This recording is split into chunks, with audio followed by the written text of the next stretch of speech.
আওয়ামী লীগের বিচারের আগে বাংলাদেশে কোনো নির্বাচন হবে না বলে মন্তব্য করেছেন জাতীয় নাগরিক কমিটির আহ্বায়ক নাসির উদ্দিন পাটোয়ারি। জাতীয় প্রেস ক্লাবে এক অনুষ্ঠানে এই মন্তব্য করেন তিনি। বিস্তারিত শফিকুল ইসলামের রিপোর্টে। সিটি ও পৌরসভার অপসারিত কাউন্সিলরদের পুনর্বহালের দাবিতে প্রেস ক্লাবের অডিটোরিয়ামে আলোচনা সভার আয়োজন করে কাউন্সিলররা। অনুষ্ঠানে যোগ দিয়ে জাতীয় নাগরিক কমিটির মুখ্য সংগঠক সার্জিস আলম বলেন, শেখ হাসিনা জনগণ নয় আমলাতন্ত্রের উপর ভর করে টিকেছিল। তিনি আল্লাহর পর নিজের অবস্থান মনে করত। যদি জনগণের প্রত্যাশা অনুযায়ী কাজ না করেন 1 বছর 2 বছর 5 বছর পার পেয়ে যাবেন, কিন্তু তারপর পরিস্থিতি এবং অবস্থা তার মতোই হবে। সে তো কোন পর্যায়ে চলে গিয়েছিল, মানে বাংলাদেশের ক্ষমতার জায়গায় আল্লাহর পরই তার অবস্থান এমন একটি জায়গায় চলে গিয়েছিল। সেই জায়গায় তার অবস্থান যদি এমন হয়, আমরা যারা ছোটখাটো মানুষ রয়েছি আমাদের অবস্থান জনগণ কোথায় নিয়ে ফেলবে সেটা আমাদের মাথায় রাখতে হবে। বৈষম্য বিরোধী ছাত্র আন্দোলনের আহ্বায়ক হাসনাত আব্দুল্লাহ বলেন, শেখ হাসিনা দেশের পক্ষে ছিল না বলেই পালিয়ে যেতে হয়েছে। আপনারা এই বাংলাদেশের পক্ষে থাকেন, আপনারা নিজের সাথে থাকেন।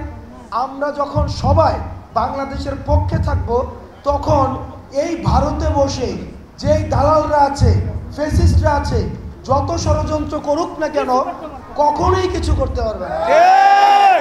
কারণ তারা বাংলাদেশের পক্ষে ছিল না, যার কারণে তাদেরকে পালিয়ে যেতে হয়েছে। দেশের জনগণ ঐক্যবদ্ধ থাকলে আর কখনো ফ্যাসিবাদ ফিরতে পারবে না উল্লেখ করে নাগরিক কমিটির আহ্বায়ক নাসির উদ্দিন পাটোয়ারি বলেন, শেখ হাসিনা ও আওয়ামী লীগের বিচারের আগে বাংলাদেশে নির্বাচন হবে না।